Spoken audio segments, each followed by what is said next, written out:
Hello and welcome to KAUST Live. We're joined by Patricia Damkroger today. She is the Vice President of the Technical Computing Initiative, Enterprise and Government Group at Intel. Patricia, thank you for joining us. My pleasure. Tell me what that long title means. Well, I'm still figuring it out. So I joined Intel a month ago from Lawrence Livermore National Labs. And I think one of the best things is I get to a little bit decide what that means, but it's really looking at what is the strategy for high performance computing all the way through workstations at Intel and making sure our products are delivering to that high performance computing strategy. So what was your previous role at Lawrence Livermore? So at Lawrence Livermore, I was responsible for the computation directorate. I was the acting associate directorate there. And that was in a 1,000-person organization and was everything from your mobile phone all the way up to our high-performance computing, our petaflops, over 20 petaflop machines that we had there. Interesting. So how did that lead you to get involved with HPC? Because I know that you've been involved, with SC for many years. So how did that jump take place? So I think when I joined Lawrence Livermore over 15 years ago, high performance computing was it's in the blood at Lawrence Livermore. And I was not part of that before, but after being there a year or so, I started volunteering for supercomputing, our SC conference. And once you get hooked in, you can't leave. I mean, they never let you leave. So yes, I've been part of SC for the last over decade now. Right. What was your favorite part of being part of that group? Well, I think the conference is the place where if you want to be part of HPC and you want to connect with people, you go to SC. And so it's the networking and getting to know the people, and we're truly a family in the SC. I mean, I was chair at SC 14, which is a huge responsibility. It's 600 volunteers. So it's truly herding cats at times, but we all want to make the conference a success. So it's a shared success that is a lot of fun. You coined, I believe, HPC Matters as a thing in 2014, and I believe it's still in use now. My 2016 backpack still has that on it. So right. You've had a big influence, obviously. So I think there's a few things you can do when you chair a conference. You can make a couple changes, and one of the things, and it really goes back to talking about our children. My kids didn't understand why I was so enamored by computing and what was this whole high performance computing anyway.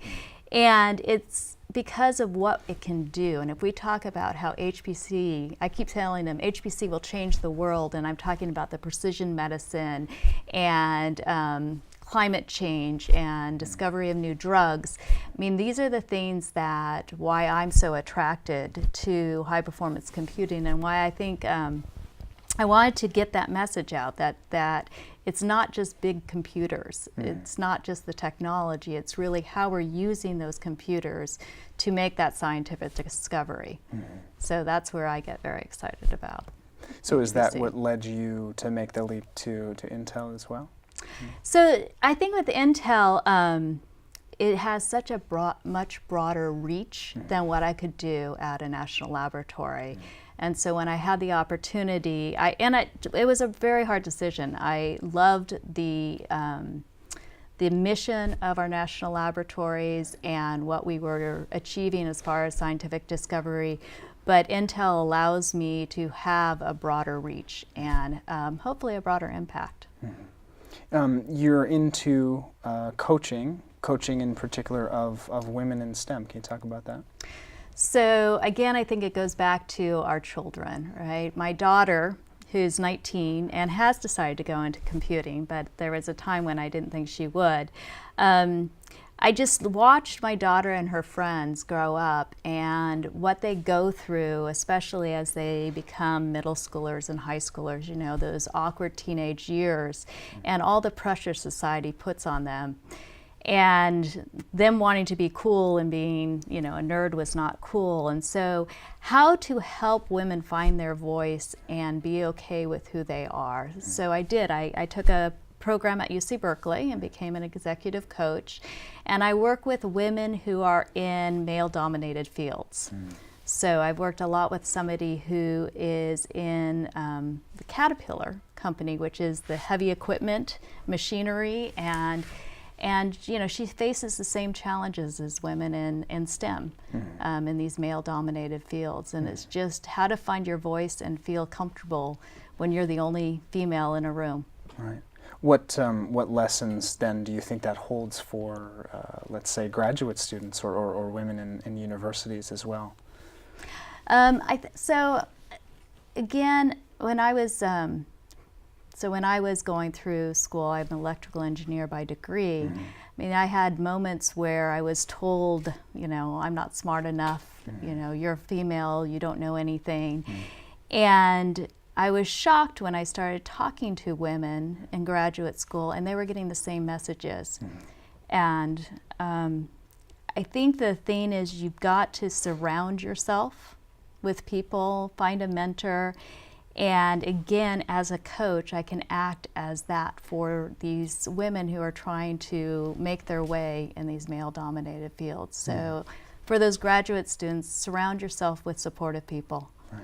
It's going to be my probably #1 message. Right. Switching back to computers, so since you spent so much time at a national lab, what do you see as the new thing coming along for these labs, for these big institutions, research institutions in the U.S.?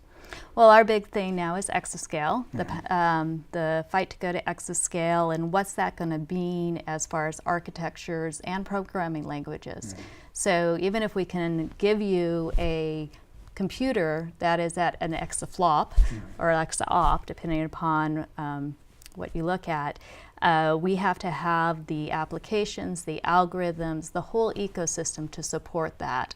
And that's going to be a huge challenge, going from more of a homogeneous environment to a heterogeneous environment in the architectures, looking at moving our codes. I mean, we're talking about the power requirements and the memory wall. There's just so many challenges. It's a very exciting time right now to look at how are we going to increase the performance of the computers and be able to afford it.